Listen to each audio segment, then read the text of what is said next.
আসসালামু আলাইকুম। বিনোদন বাংলায় আপনাদের সবাইকে অনেক অনেক শুভেচ্ছা। এএফসি উইমেন্স আন্ডার 17 কোয়ালিফাইং রাউন্ডের খেলায় বাংলাদেশ তাদের প্রথম ম্যাচে জর্ডানের সাথে 1-1 গোলে ড্র করে এবং এই এইচ গ্রুপের দ্বিতীয় খেলা 15ই অগাস্ট চাইনিজ তাইপে এবং জর্ডানের মধ্যে যেটা অনুষ্ঠিত হলো, সেই ম্যাচের দিকে বাংলাদেশকে তাকিয়ে থাকতে হয় এবং এই ম্যাচে চাইনিজ তাইপে জর্ডানকে 6-1 গোলে বিধ্বস্ত করে দেয়। বলতে পারেন খেলার শুরু থেকেই জর্ডান চাইনিজ টাইপের উপরে চাপ সৃষ্টি করে রাখছিল এবং দুই একটা গোলের সুযোগও তারা সৃষ্টি করছিল, কিন্তু আস্তে আস্তে খেলার কন্ট্রোল চাইনিজ টাইপে নিয়ে নেয় এবং কাউন্টার অ্যাটাকের মধ্য দিয়ে পরপর দুইটা গোল আদায় করে নিয়ে খেলার কন্ট্রোলটা পুরোপুরি নিজেদের আয়ত্তে নিয়ে নেয়। প্রথমার্ধটা তারা 2-0 গোলেই এগিয়ে থেকেই শেষ করে।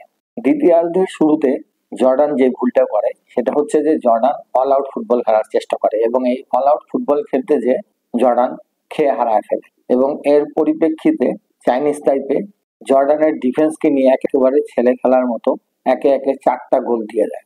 যদিও জর্ডান একটা গোল পরিশোধ করে ম্যাচটা 6-1 শেষ হয়, তবে এই ম্যাচটা জর্ডান এত বড় ব্যবধানে নাও হারতে পারত। জর্ডান প্রথমার্ধে যে রকম ফুটবল খেলছে দ্বিতীয়ার্ধে ঠিক সেই ফুটবলটা খেললেই হতো, হয় স্কোর এইটাই থাকতো আর নয়তো জর্ডান একটা গোল হয়তো পরিশোধও করতে পারতো, কিন্তু অল আউট ফুটবল খেলতে যে তারা তাল গোল পাকায় ফেলছে। চাইনিজ টাইপের এই দলটা এক কথায় বলতে পারেন তারা যথেষ্ট গোছানো ফুটবল খেলে, মেয়েগুলার ইন্ডিভিজুয়াল স্কিল অনেক ভালো, মাঝমাঠ এবং আক্রমণ ভাগের মধ্যে যথেষ্ট বোঝাপড়া ভালো আছে এবং ডিফেন্সের কথা যদি বলি, ডিফেন্স কোনো রকম সুযোগ দেওয়ার চেষ্টাই করে না।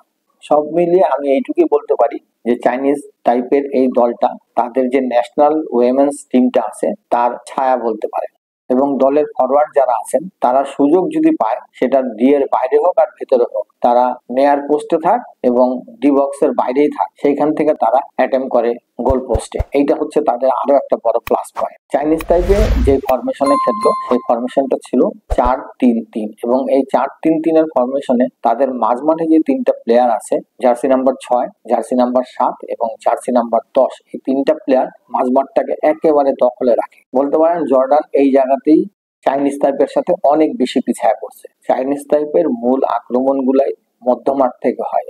এই 3টা প্লেয়ারের ইন্ডিভিজুয়াল স্কিল যথেষ্ট ভালো এবং আক্রমণ ভাগে যে 3টা প্লেয়ার আছে, লেফট উইং পজিশনে জার্সি নাম্বার 9, রাইট উইং পজিশনে জার্সি নাম্বার 11, নাম্বার 9 পজিশনে যে মেয়েটা খেলে তার জার্সি নাম্বার 14।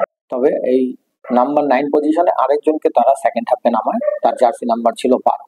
তাদের মাঝমাঠ এবং আক্রমণ ভাগের যে কম্বিনেশনটা আছে চমৎকার কম্বিনেশন, দুইটা উইংও ভালো, স্ট্রাইকারও যথেষ্ট ভালো এবং এর মধ্যে সবচেয়ে বড় কথা হচ্ছে তাদের যে রাইট উইং আছে সে কিন্তু একাই 2টা গোল করছে। আমি আগেও বলছি এখনো বলতেছি, চাইনিজ টাইপের যে ন্যাশনাল উইমেন্স টিম আছে সেটার ছায়া বলতে পারেন। এখন বাংলাদেশের করণীয় কি? বাংলাদেশের এখন একটাই কাজ, সেটা হচ্ছে বাংলাদেশকে ম্যাচটা জিততে হবে।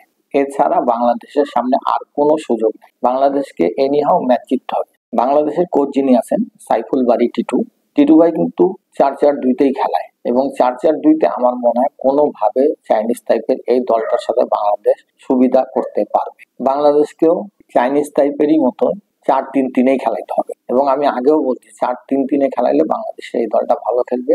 শুধুমাত্র একটা কাজ করতে হবে, সেটা হচ্ছে আলফিকে আক্রমণ ভাগ থেকে নামায় মধ্য মাঠে নিয়ে আসতে হবে। যে থুইনুয়ে মারমা, উম্মে কুলসুম মাঝমাঠে আছে, তাদের সাথে আলফিকেও নামায় নিয়ে আসতে হবে। নাম্বার 9 পজিশনে শুধুমাত্র সৌরভী আখন্দ প্রীতি খেলবে এবং আমাদের যে 2টা উইঙ্গার আছে, তো কম্বিনেশন এইটাই রাখতে হবে। তবে আমাদের ডিফেন্সে যথেষ্ট ল্যাকিংস আছে। চাইনিজ টাইপের এই অ্যাটাকটা আমাদের এই ডিফেন্সটা সামাল দিতে পারবে কিনা সেটাও একটা চিন্তার বিষয়।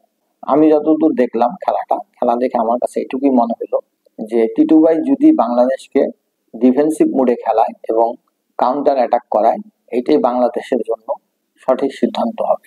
জর্ডান নারী ফুটবল দলের মতো আমাদের মেয়েরাও ভেঙে পড়বে না।